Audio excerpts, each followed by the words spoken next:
jadi yang paling penting terkait masuk student college itu bahasa. Bahasa pun juga karena Bahasa kalau apalagi Jerman kalau ya tentunya. bahasa Jerman, betul, bahasa Jerman tentu. Jadi kalau misalnya bahasa Jerman untuk masuk student college itu biasanya butuh B1. B1. Untuk B1 secara rata-rata. Cuman sekarang katanya dari pengakuan orang-orang itu sudah yang B1 itu udah sedikit yang mintanya B1. Terus sekarang lebih banyak yang udah mintanya B2, udah nggak cukup lagi B1. Itu yang di Itu Indonesia apa yang di Jerman? yang di Jerman. Kalau di Oh. Indonesia itu B1 cukup. Misalnya dari nilai itu tuh bukan cuma hanya untuk bisa masuk student college-nya, tapi juga terkait masalah visa. Karena kalau misalnya ada pengalaman teman-teman saya, jadi kalau misalnya nilainya itu dilihat dari kedutaan besar itu, ini kira-kira tidak memungkinkan, biasanya ditolak visanya.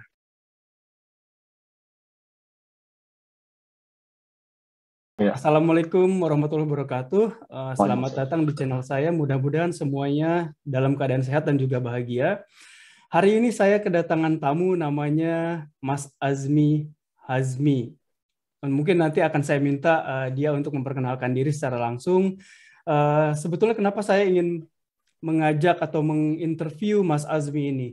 Karena sebetulnya teman-teman saya di Indonesia, terus keluarga saya di Indonesia, dan mungkin juga teman-teman yang lain juga seringkali ditanyakan, bagaimana sih persyaratannya untuk kuliah di Jerman, terutama untuk jenjang S1 dan juga S2. Nah, terus terang saya sendiri tidak bisa menjawab secara detail karena saya sendiri di Jerman mulainya itu adalah S3. Nah, saya sekarang kedatangan tamu namanya Mas Azmi yang dia ini dulu kuliah di Jerman sejak S1 dan sekarang S2 gitu. Nah, mungkin sebelum saya mulai bertanya-tanya ke Mas Azmi ini, saya akan minta dia untuk memperkenalkan diri dulu, dia asalnya dari mana, sekarang sedang apa di Jerman. Silakan Mas Azmi. Ya, makasih Kang Boya. Assalamualaikum warahmatullahi wabarakatuh. Salam. Perkenalkan, nama saya Azmi Hazimi. Saya sekarang sedang melaksanakan studi S2 saya di semester akhir lah hitungannya di Leibniz Universität Hannover. Saya domisili di sini, tinggalnya di Hannover. Kemudian kalau di Indonesianya asli dari Garut, cuman kalau tinggalnya itu di Tangerang Selatan. Gitu. Mungkin kelihatan dari namanya juga diulang-ulang jadi kelihatan Sundanya gitu ya. Ya, mungkin itu sih ya perkenalannya dari saya. Saya baru ngeh setelah Mas Azmi ngomong lama kelihatan Sundanya. Tadinya saya nyangkanya ini asli Jakarta nih, gitu. Oh, aduh. Oke. Nah, Yeah. Mas Azmi berarti besar sampai dengan SMA itu di Jakarta ya? Pinggiran Jakarta. Tangerang ya? Ya, Tangerang. Berarti jadi di Jerman itu mulai untuk kuliah S1. Betul, mulai dari S1. Nah, sebelum datang ke Jerman untuk S1, apa sih yang harus dipersiapkan? Apakah harus melamar? Kalau di Indonesia kan ada tes untuk masuk perguruan tinggi ya. Jadi lulus SMA bisa langsung. Kalau dari lulusan Indonesia untuk kuliah di kampus di Jerman, apakah bisa langsung ikutan juga tesnya atau ada hal-hal yang lain yang harus dipersiapkan seperti misalkan syarat-syarat administrasi, bisa boleh dijelaskan? Ya, ya. Jadi sebenarnya kalau misalnya secara umum di Jerman itu sebenarnya untuk tes masuk menjadi S1 itu menggunakan yang namanya Abitur. Abitur itu UN di Jerman. Itu secara umum itu seperti itu. Tapi kita itu UN kita di Indonesia itu tidak setara dengan apa yang di Jerman.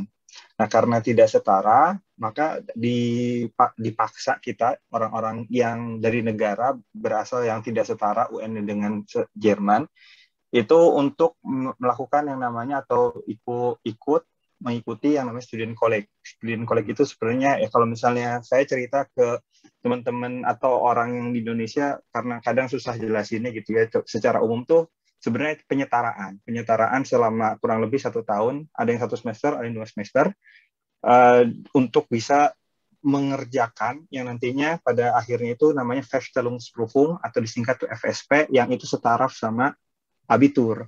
Nah, tapi sebenarnya bisa aja kita itu orang dari Indonesia untuk tidak tidak mengikuti yang namanya student collect itu. Syaratnya adalah kita SMA-nya di tempat yang diakui oleh Jerman. Mungkin ya saya kurang tahu di Indonesia benar-benar ada semua atau tidak, tapi mungkin kalau misal secara logika Deutsche International Schule yang ada di BSD itu mungkin bisa langsung karena dia udah pakai A-level, atau di Singapura, kan teman saya juga ada yang di Singapura, itu juga dia orang Indonesia, cuman SMA-nya di Singapura, dia udah lulus lewat tes A-level itu, dan dari situ juga dia sebenarnya nggak perlu untuk ikut student collect. Tapi kalau misalnya kita mau tidak lewat student collect, artinya kita harus ada bukti yang menunjukkan bahwa kita itu level bahasa Jerman cukup. Nah, level bahasa Jerman untuk masuk ke S1 itu harus setaraf C1 atau tes pakai dengan namanya tuh tes DAF. Tes DAF itu dengan angka tuh nilainya 4. Satu lagi ada namanya DSH Prüfung. Cuman saya lupa kalau DSH Prüfung itu nilainya berapa. Itu kalau misalnya syarat pertama dulu ya, itu syarat akademis yang diminta untuk masuk ke Jerman. Administratif juga lah itu. Nah, cuman apakah dengan kita harus mengikuti penyetaraan maka UN tidak berarti? Itu juga enggak. Karena UN itu juga akan dipakai. Jadi nilai kita nanti yang dari student collect itu FSP akan digabungkan sama nilai kita UN. Kemudian nanti hasilnya dirata-ratakan. Nah, itulah yang menjadi nilai akhir kita. Nah, untuk masuk ke Jerman sendiri, di universitas itu ada 2 jenis. Ada yang namanya Zulassungsfrei. Zulassungsfrei itu artinya semua orang tuh bebas masuk. Bebas-bebas aja. Jadi asal kita itu sudah lulus dari student collect, itu udah pasti diterima. Ada juga yang namanya Zulassungsbeschränkt. Zulassungsbeschränkt ini artinya terbatas yang bisa masuknya. Orang-orang banyak yang menangkapnya itu adalah yang memakai NC atau numerus clausus. Numerus clausus itu nilai minimal untuk bisa masuk. Tapi sebenarnya nggak benar-benar 100% sama, karena belum tentu semua yang numerus clausus itu, belum tentu semua yang Zulassungsbeschränkt itu butuh NC. Banyak juga yang Zulassungsbeschränkt tapi tidak butuh dengan yang namanya tadi NC. Tapi yang jelas itu sih, yang pertama kali harus dilewatin itu adalah student collect dulu. Dan student collect ini tersebar, tapi secara umum setiap negara bagian di Jerman itu punya satu student collect. Dan ada beberapa swasta, cuman saya tidak hafal di mana aja. Cuman yang jelas setiap negara bagian itu punya satu. Dan ada juga satu student collect di luar Jerman, yaitu satu di Indonesia. Hanya ada satu-satunya di luar Jerman, itu di Indonesia. Itu di seluruh dunia hanya ada satu? Iya, di seluruh dunia. Kalau misalnya sejauh pas saya terakhir berangkat ke Jerman, ya saya nggak tahu sekarang dibangun lah. Tapi yang jelas terakhir itu setahu yang saya tahu juga sampai sekarang itu masih satu. Itu di Jakarta lokasinya? Di BSD. Di BSD juga, oke. Iya, di BSD. Itu student collect. Student collect yang ada di Indonesia dan ada di Jerman itu apakah sama? Jadi setelah mereka calon-calon mahasiswa yang mau ke Jerman, tapi mereka melakukan student collect misalkan di Indonesia, di BSD tadi. Apakah mereka mempunyai hak yang sama saat mereka ingin mendaftar ke kampus-kampus di Jerman? Ya, itu sama persis, nggak ada bedanya. Karena saya sendiri itu dari student collect Indonesia, bukan dari student collect Jerman. Dan student collect Indonesia itu sebenarnya student collect Hannover. Jadi student collect Hannover, tapi dia dalam tanda kutip membuka cabang di Indonesia. Mas, kayak gitu. Spesial sekali berarti ya untuk Indonesia. Nah, terkait dengan student collect ini, ada nggak sih persyaratan khusus untuk masuk student collect? Apakah dilihat dari nilai UN-nya atau ada hal-hal lainnya? Ya, ada. Jadi yang paling penting terkait masuk student collect itu bahasa. Bahasa pun juga karena bahasa Jerman ya tentunya. Bahasa Jerman, betul, bahasa Jerman tentu. Jadi kalau misalnya bahasa Jerman untuk masuk student collect itu biasanya butuh B1. Untuk B1 secara rata-rata. Cuman sekarang katanya dari pengakuan orang-orang itu sudah yang B1 itu udah sedikit yang mintanya B1. Terus sekarang lebih banyak yang udah mintanya B2, udah nggak cukup lagi B1. Itu yang di Indonesia apa yang di Jerman? Yang di Jerman. Kalau di Indonesia itu B1 cukup sejauh yang saya tahu, Mas. Itu. Nah, untuk masalah nilai, kalau misalnya nilainya sendiri sih, ini sebenarnya agak sedikit termasuk juga force luck tuh saran juga dan dari pengalaman orang-orang. Nilai itu sebenarnya nggak ada batasan khusus apakah apapun nilainya sejelek apapun atau sebagus apapun tuh bisa-bisa aja. Tapi pertama itu yang harus diperhatikan. Jadi untuk masuk student college itu ada seleksi. Seleksinya itu namanya Aufnahmeprüfung karena ya atau ANP disingkat ya. Karena yang mau daftar Jerman itu banyak sekali dan dari ya pasti tempat pasti terbatas ya sama kayak misalnya universitas di Indonesia. Karena itu pada akhirnya walaupun sebenarnya secara apa ya? Secara hukum itu memang orang tuh punya hak untuk bisa masuk, tapi tidak semua itu bisa diterima. Nah, karena itu nilai juga itu bisa jadi jadi patokan juga untuk menyeleksi orang. Tapi tetap yang punya andil paling besar itu adalah bahasa Jermannya dulu.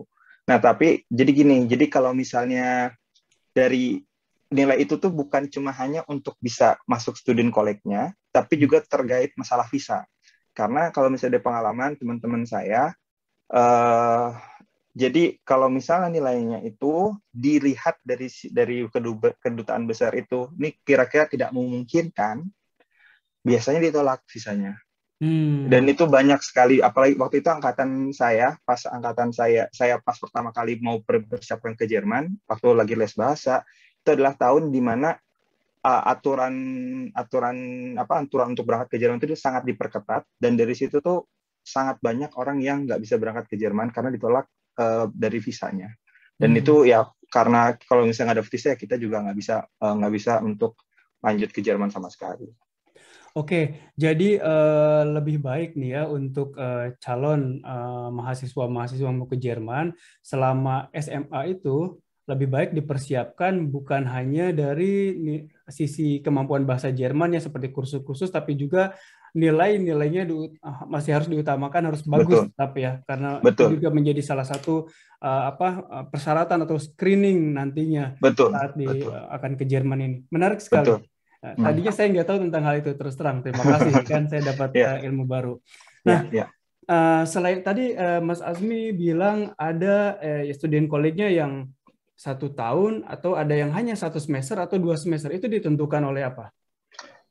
Jadi itu pertama ditentukan oleh student college-nya sendiri. Ada student college yang punya program itu, ada yang tidak. Terus kedua, kalau misalnya yang bisa ngambilnya 1 semester doang, itu harus dalam tanda kutip direkomendasikan dari gurunya. Jadi nggak semua orang itu boleh untuk ngambil 1 semester itu. Biasanya maksudnya guru yang ada di student college ya? Betul, guru yang ada di student college-nya. Jadi biasanya kalau misalnya memang dilihat, oh dia sebenarnya sudah ngerti sama secara umum materi yang ada di student college-nya, terus baru dia akan, kalau mau boleh nih 1 semester aja cukup. Nah itu salah satu contoh ada tuh di Hannover. Saya nggak tahu apakah sekarang masih ada atau enggak, tapi jelas di Hannover itu bisa, tapi student college Indonesia itu nggak bisa. Karena kan kita memang ya kita punya sebuah kekurangan, yaitu ya kita nggak di Jerman, jadi kurang bahasa Jermannya, jadi dirasa butuh lebih lama lah, nggak bisa disingkat-singkat gitu. Okay. Dan ini satu lagi yang penting mungkin, jadi Verstellungsprüfung FSP yang ujian akhir dari student college itu maksimal cuma sekali diulang. Jadi seumur hidup, kalau dulu dibilang sama guru saya itu seumur hidup tuh cuma bisa 2 kali ngerjain FSP. Jadi harus hati-hati. Harus benar-benar fokus ya. Betul. Kerja keras. Oke, menarik. Nah, selama di student college sebetulnya apa yang dipelajari? Apakah sama dengan materi SMA di Indonesia atau ada tambahan lainnya? Kalau misalnya dari segi materi, dibilang sama tuh yain. Kalau saya bilang tuh yain. Jadi Jerman ya dan banget enggak. Nih kayaknya udah Jerman. Jadi kalau ada pengulangan, ya ada. Tapi sebenarnya kalau saya bilang itu yang dibelajarkan di student college itu jauh lebih ke arah konsep. Jadi di mana kita tuh diajarkan cara metode belajar Jerman. Jadi di situ tuh yang saya benar-benar ngerasa banget ya. Saya ngerasa banget sangat perubahan cara belajar. Ketika di SMA, saya sangat cukup kalau misalnya mau masukin rumus, ketemu jawaban itu cukup. Tapi kalau dari metode saya di student college itu enggak. Jadi kalau yang saya juga dapetin di universitas itu Jerman itu punya SOP. Setiap kali ngerjain sesuatu ada SOP tertentu. Nah, kita tuh gimana caranya untuk bisa ngikutin SOP yang sudah ditetapkan ini dan diitukan ke kita, dipatrikan, ada ya bahasanya dipatrikan gitu. Ada ya. Jadi patrikan ke kita tuh jadi harus lewat metode yang seperti ini. Jadi pendekatannya itu sangat beda walaupun banyak materi yang sama. ya saya bilang 60% lah sama, 60%. 40% lagi itu ilmu baru. Oke, jadi lebih advance ya ilmu barunya maksudnya ya. Betul, betul. Jadi itu setidaknya dari saya. Saya itu kan di teknik kurs, jadi ada juga yang lain, ada medical course, ada juga yang history, ada juga yang dan lain sebagainya. Cuman yang Nah, saya tahu itu baru dari saja teknik saya kurs. mau melanjutkan pertanyaannya ke Oh, situ. Nah, oh ya, nah di Studian ya. College ya, barusan Mas Asmi udah Hah? bilang ada Hah? kurs-kursnya. Nah, kurs-kursnya ini kalau tidak salah nanti harus sesuai dengan apa yang akan kita pilih di universitas jurusannya ya. Betul, betul, Bisa betul. boleh dijelaskan? Ya, boleh. Jadi yang saya tahu itu tuh rata-rata student collect tuh ada 4. Nggak ada juga yang 5. Cuma saya nggak tahu yang 5 itu. Cuma saya lupa. Cuman yang jelas 4 ini tuh yang standar. Itu yang pertama tuh tech course, technical, yang teknik. Terus kemudian medicine. Terus ada Wirtschaft sama Geschichte. Di 4 ini tuh yang cukup standar. Yang lain itu saya lupa apa, ada yang musik atau ada yang apa, saya juga nggak benar-benar hafal. Nah, terus dari 4 ini, ketika ya itu tadi benar kata Kang Boya juga, di mana kalau udah kita ambil yang di sini artinya kita harus konsekuen dengan apa yang nanti kita pilihkan. Kalau misalnya udah teknik itu nggak bisa, kita misalnya mau ngambil medicine tuh nggak mungkin itu. Jadi kalau misalnya mau ngambil nih medicine ya harus dari awal udah medicine. Bener-bener strict ya, nggak boleh alih jalur atau pindah gitu. Kalau misalnya modulnya itu masih ada yang sama itu bisa sebenarnya, teoretis itu bisa, dan itu sangat tergantung uninya. Ada universitas yang benar-benar strict harus ngambil ini untuk masuk ke jurusan ini, ada juga yang enggak. Karena pada akhirnya setahu saya juga di abitur sama kayak gitu. Jadi untuk jurusan tertentu untuk jurusan student saya gimana ya ngomongnya, untuk jurusan di universitas yang tertentu itu juga harus memilih mana mata pelajaran kita ambil di SMA-nya kayak gitu.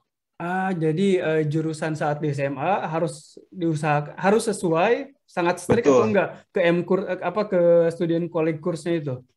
Kalau misalnya SMA Indonesia tuh enggak, cuman SMA Jerman iya. Jadi kayak misalnya kan mereka kan ada banyak pilihan kan, ada agak-agak mirip di Eropa lah gitu. Nah terus jadi karena itu mereka jadi kalau untuk menyiapkan ke teknik itu mereka harus nyiapin misalnya fisika apa-apa. Terus kalau misalnya mau ke medicine nanti harus tambah biologi dan yang kayak gitu.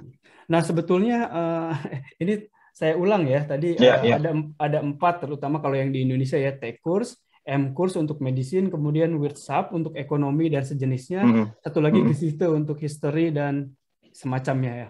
Iya, betul. Oke. Nah, saat di Student College sendiri, untuk ngambil kurs-kurs yang berbeda ini, apakah si calon mahasiswa ini sudah dikelompokkan atau dimasukkan secara general untuk saat perkuliahannya atau studinya sendiri?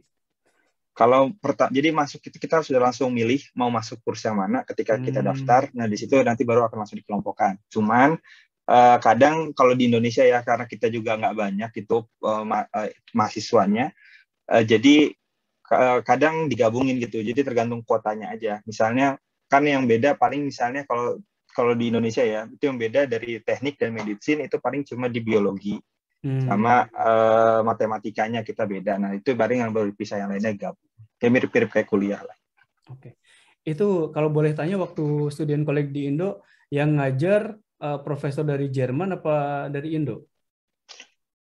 Dua-duanya. Jadi kalau misalnya ya ini beda-beda ya tiap tahun. Maksudnya bisa berubah. Kalau misalnya waktu zaman saya fisika itu orang Jerman. Terus ya bahasa Jerman pasti bahasa orang Jerman, yang bahasa Jerman. Terus kimia itu peneliti lulusan Jerman dan dia bahasanya ya bahasa Jerman, udah kayak orang Jerman lah. Terus matematika juga sama kayak gitu, peneliti yang di Indonesia tapi lulusan Jerman dan bahasanya tuh udah bahasa Jerman.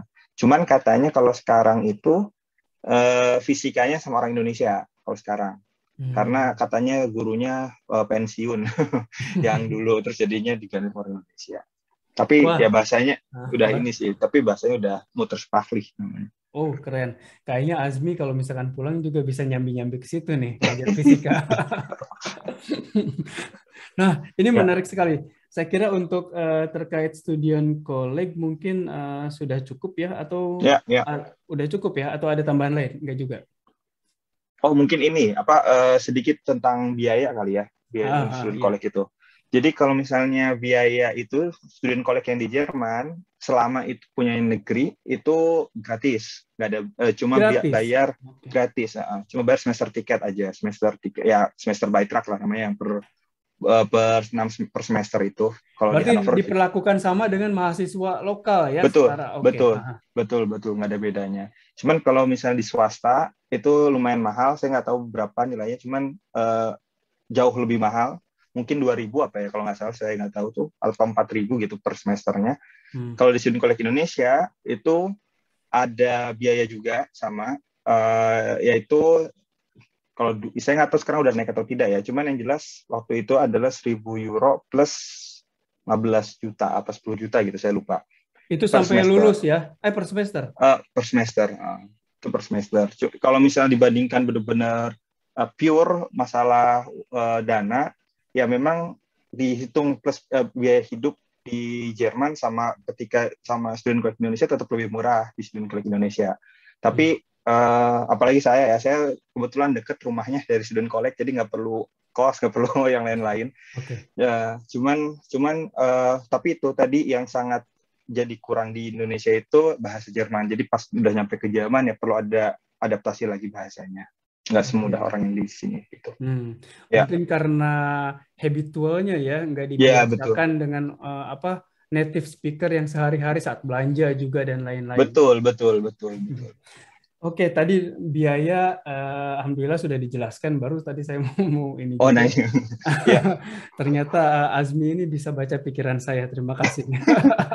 Nah, terus saat ke Jerman, kira-kira apa saja sih dokumen-dokumen yang harus dipersiapkan, dan mungkin kalau tidak salah yang saya baca beberapa tahun lalu ya, harus ada persyaratan keuangan sejumlah tertentu per tahun. Ya, Bisa betul. dijelaskan juga? Ya, jadi itu sebenarnya secara umum visa, bukan cuma ya visa untuk daftar ke Jerman itu dalam tanda kutip untuk ke Eropa itu paling susah. Itunya apa visa ke Jerman itu. Nah, cuman yang student itu lebih susah lagi dibanding visa biasanya untuk ke Jerman. Jadi untuk syarat-syarat dokumennya pertama pasti paspor, itu udah pasti jelas lah. Terus kemudian selain paspor itu adalah kita harus punya yang namanya spare konto. Kalau misalnya pertama kali ke Jerman itu harus kalau punya di bahasa spare konto. Indonesia kan itu apa kira-kira? Apa ya? Udah native Jerman nih dia nih. Jadi rekening yang nggak boleh digunakan kalau nggak salah ya? Apa dipakainya? Dipakai terbatas. Jadi rekening terbatas mungkin ya bahasa itunya. Sebenarnya kalau di sini tuh ada lagi istilah apa ya? Sinonimnya itu ini rekening tabungan di Sparbuch itunya. Jadi yaitu istilahnya kita nabung buat setahun. Nah itu dari setahun itu setiap bulan kita boleh ambil sekian ratus euro gitu. Nah sekarang itu itunya standarnya 834, saya lupa 334 kalau saya per bulan. Jadi untuk setahun itu ada di mana di spare konto tadi. Spare konto tadi itu sekitar 10.600-an. Jadi saat mau lamar visa Jerman untuk studi di Jerman sendiri, betul, harus punya tabungan sekitar 10.000 tadi ya? Betul, dan harus di spare konto. Nggak boleh cuma punya tabungan, tapi emang harus udah di spare. Spare konto itu rekeningnya rekening di Bank Jerman kan ya, bukan yang di Indonesia? Betul. Jadi kalau dulu zaman saya tuh Deutsche Bank, yang harus semua lewat Deutsche Bank. Cuman karena Deutsche Bank waktu kemarin bermasalah, akhirnya di stop, nggak lewat Deutsche Bank lagi. Terus ada beberapa, salah satunya saya tahu dan katanya direkomendasikan namanya Fintiba. Oke. Gitu. Good. Wah, 10.000 lumayan juga nih. Lumayan. Nanti mendekati akhir tahun biasanya kan karena dipakai terus, jadi harus diisi lagi gitu. Enggak, jadi itu hanya perlu diisi pas kita perpanjang visa. Gitu. Dengan jumlah yang sama itu. Kalau perpanjang visa ada sedikit keringanan. Jadi ini benar-benar tapi tergantung negara bagian juga, bahkan negara bagian bahkan tergantung kota. Jadi kalau misalnya di Hanover seenggaknya itu 10.600 ketika kita punya di tabungan segitu, maka kita bisa dapat visa 2 tahun. Tapi kalau misalnya mau visa kita setahun, artinya bisa boleh setengahnya. Jadi 5.000 ya 5.300 5.800 betul 5.000 5.300 betul 5.300 betul tinggal lulus tekurs nih saya. Saya bisa kalkulator jadi nggak segitu juga gitu untuk setahun. Tapi tapi ya jadinya karena setahun, tahun depan harus sudah siapin lagi segitu 5.300 itu. Dan kalau dokumen-dokumen seperti ijazah SMA dan lain-lain harus udah iya, otomatis diterjemahkan ke bahasa Jerman ya. Itu betul. Saat sebelum daftar ke student college juga ya. Betul, sebelum ke kalau student college Jerman ya harus itu sudah diterjemahkan, tapi kalau student college Indonesia ya masih bisa lah di ituan. Tapi untuk visa juga itu syaratnya butuh itu. Dokumen lainnya yang butuhkan apa ya? Sebenarnya yang perlu disiapkan dari Indo tuh itu aja. Cuman seingat saya tetap menerjemahkan juga akta kelahiran sama kartu keluarga kayaknya enggak, tapi akta kelahiran tuh iya. Saya lupa apakah itu jadi dipakai atau enggak, udah 6 tahun, jadi nggak bener-bener inget. Tapi untuk jaga-jaga sih mending punya, dan kayaknya sih dipakai sih. Tapi semua itu bisa dilihat pasti di websitenya Kedubes Jerman, dan situ lengkap kok semua tulisannya apa aja. Gitu. Soalnya takutnya ada perubahan-perubahan juga ya saat ini. Iya betul. Sip. Nah tadi saya masih tergelitik dengan apa yang Azmi bilang tadi, ujiannya hanya dikasih kesempatan sekali. Maksudnya sekali ngulang ya, berarti sekali ngulang, 2 kali sebetulnya. Betul. Nah, maaf nih, saya harus balik lagi ke student college lagi, soalnya kelewat. Untuk daftar student college di Indo atau di Jerman itu ada nggak sih persyaratan maksimal umurnya berapa? Umur itu tidak. Jadi saya juga kenal ada yang umur 30 tapi baru daftar student college tuh ada, nggak masalah sama sekali. Orang Indonesia? Orang Indonesia. Dia hebat sekali, masih bersemangat. Wah. Masih bersemangat itu. Berarti saya masih 27, berarti masih bisa lagi nih. Keren Mas Azmi, makasih banyak. Terus misalkan semuanya udah tunggu. Terus Azmi sendiri saat ngelamar kampus di Jerman, apa milihnya hanya bisa satu kampus, satu universitas, atau bisa milih beberapa universitas, atau di satu universitas bisa juga milih beberapa jurusan? Gimana? Itu bisa semua tadi yang Mas Kang Boya bilang. Jadi mau di satu universitas mau berapa jurusan itu bebas, nggak ada itunya, karena di sini itu agak sedikit beda birokrasinya dengan di Indonesia. Jadi memang tiap fakultas itu punya dunianya masing-masing. Jadi nggak ada hubungan sama yang lain. Nggak ada satu badan khusus yang menerima, tapi penerimaan itu tergantung masing-masing fakultas. Bahkan tuh jurusan per jurusan gitu. Jadi memang beda-beda. Jadi otonomi itu sampai level jurusan ya? Betul. Otonomi itu sampai level jurusan. Terus juga mau berapa universitas pun bebas, nggak ada batasannya. Tapi yang harus diperhatikan adalah setiap universitas itu minta dokumen, kurang lebih dokumen yang sama. Dan untuk dokumen itu penerjemahan kita nggak bisa sekali nerjemahin, tapi kopiannya itu tuh harus ada stempel penerjemahnya, dan itu mengeluarkan biaya. Jadi itu yang harus mungkin dipertimbangkan, berapa banyak biaya yang mau kita keluarkan, dan itulah yang berapa banyak juga kita mau daftar. Dan mungkin perlu diperhatikan juga di negara bagian tertentu sekarang kayak di Baden-Württemberg, itu tempat di mana ada Uni Stuttgart, atau di Bayern, di tempat yang ada Uni Munchen, itu soalnya dua itu yang favorit orang-orang biasanya. Jadi di situ tuh udah bayar sekarang, termasuk juga KIT, Karlsruhe, itu udah bayar 1.500 per semester. Nah itu juga perlu jadi pertimbangan. Nah, waktu Azmi melamar kampus di Jerman, apply-nya ke berapa kampus? Kalau saya dulu ini ya, karena saya udah jurusannya mau apa, pengen apa gitu. Saya itu jurusan sekarang energi teknik. Saya sekarang sampai master pun energi teknik. Itu bahasa Inggrisnya power engineering. Itu di bachelor cuma ada satu universitas yang menawarkan jurusan itu, yang pure jurusan itu yaitu Uni Hannover waktu bachelor itu. Makanya jadi saya sebenarnya itu, tapi saya juga daftar di KIT untuk cadangan, itu teknik mesin waktu itu. Tapi ya karena sudah di Hannover diterima jurusan juga ya saya mau, saya ambilnya Hannover gitu. Terus tapi teman-teman banyak juga yang ambil beberapa, ada yang daftar di Aachen, ada yang daftar di München, ada yang daftar di Stuttgart juga, dan lain sebagainya, banyak macam-macam. Tapi ya itu juga yang perlu diperhatikan, nggak semua universitas punya jurusan yang sama, jadi harus dilihat mana jurusan yang kita mau, itu ada di universitas mana. Oke. Wah. Selamat ya bisa langsung diterima, karena kadang saya mendengar dari mahasiswa asing juga yang ada di sini, kadang mereka nggak diterima gitu kan di kampus, dan akhirnya bisa harus pulang juga kan. Betul, iya. Nah, Azmi mendapatkan keputusan diterima di Universitas Hannover itu saat masih di Indonesia, saat sebelum membuat visa, apa setelah di sini?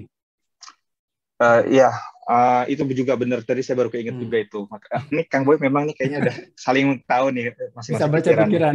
Bisa baca pikiran.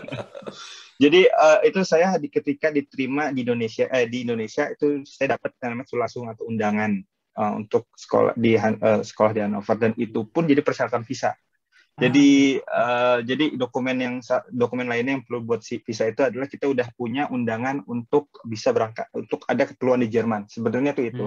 Jadi bisa jadi juga kan ada juga kan orang yang langsung berangkat dari mau student college. Nah, dari sebelum student college itu ya mereka juga tetap harus dapat undangan dari universitas untuk tes student college di Jerman, baru bisa keluar visanya. Kalau nggak itunya nggak keluar, artinya dia nggak bisa berangkat ke Jerman juga. Jadi banyak juga kalau dilihat itu di forum PPI Jerman di Facebook, itu banyak banget orang yang bilang jadi visanya itu dia udah harus berangkat minggu ini, tapi tangannya itu belum datang. Ya Allah, terus? Nah, jadi akhirnya dia nggak bisa berangkat karena visanya nggak bisa keluar. Gitu. Jadi sebetulnya ujiannya sendiri bakal dilakukan di Jerman ya, bukan di Indonesia.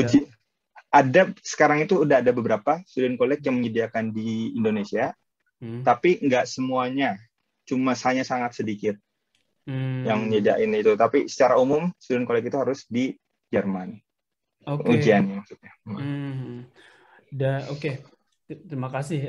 Terus satu lagi, sebelum Azmi datang ke sini, nih saat lamar visa, harus udah ada belum sih misalkan kos-kosan atau mungkin asrama dormitory gitu? Waktu itu gimana? Ya coba ingat dulu ya. Ya seingat saya, kalau misalnya tempat tinggal, saya sih kebetulan waktu itu sebelum berangkat udah dapat tempat tinggal. Jadi udah dapat di asrama di Studentenwohnheim di Hannover, terus makanya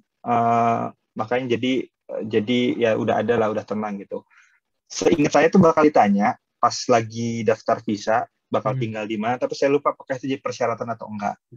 Waktu itu Azmi bisa dapatnya karena ada orang di Hannover yang kenal atau gimana? Kebetulan waktu itu saya minta tolong kenalan untuk itunya. Jadi saya juga daftar karena kan agak susah untuk bisa dapat Studentenwohnheim itu. Saya waktu itu coba daftar, tapi gleichmäßig juga saya di sementara itu juga saya minta teman kenalan saya yang ada di Berlin itu untuk daftarin juga. Jadi ada dua pendaftaran gitu. Dua pendaftar. Terus malah yang dapat yang di Berlin. Terus akhirnya langsung di kontak saya, ini mau nggak? Oke, langsung ambil kayak gitu. Jadi memang benar ya, kadang networking itu penting sekali. Nah, sekarang saat udah sukses di student college dan lain-lain, sebetulnya kan bukan hanya persyaratan tersebut saja ya, bukan hanya dari finansial, tapi juga masalah personal. Kan kebanyakan yang mau kuliah S1, apalagi langsung yang ke luar negeri, apalagi yang baru pertama kali gitu ya. Soalnya banyak juga, saya nggak tahu, mungkin Azmi sudah sering atau gimana ya. Nah, itu kan harus persiapkan mental, personal. Kira-kira apa sih yang paling penting